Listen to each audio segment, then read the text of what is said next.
జై శ్రీకృష్ణ అండి. ఈరోజు భగవద్గీతలోని ప్రథమోధ్యాయంలోని 4, 5, 6 శ్లోకాల భావము తెలుసుకుందాము. మొదటగా 4వ శ్లోకము. అత్ర శూరా మహేశ్వాస భీమార్జున సమాయుధి యుయుధానో విరాటచ్చ ద్రుపదచ్చ మహారథః.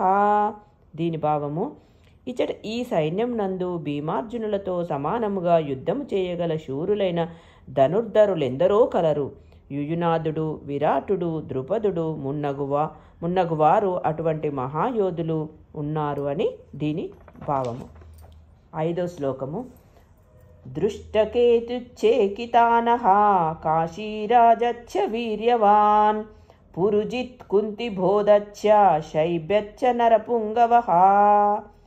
దృష్టకేతువు, చేకితానుడు, కాశీరాజు, పురుజిత్తు, కుంతిభోజుడు, శైబ్యుడు మున్నగు శూరులైన మహాయోధులను అందున్నారు అని భావం.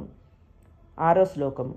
యుధామనుచ్చ విక్రాంత ఉత్తమౌజాచ్చ వీర్యవాన్ సౌభద్రో ద్రౌపదేయాచ్చ సర్వ ఏవ మహారథాః. పరాక్రమవంతుడైన యుధామన్యుడు, మహాశక్తిశాలి అయిన ఉత్తమౌజుడు, సుభద్రాపుత్రుడును, ద్రౌపది పుత్రులను అందున్నారు. ఈ వీరులందరూ మహారథులు అని భావము. మిగతా శ్లోకములు రేపటి వీడియోలో తెలుసుకుందాం. జై శ్రీకృష్ణ.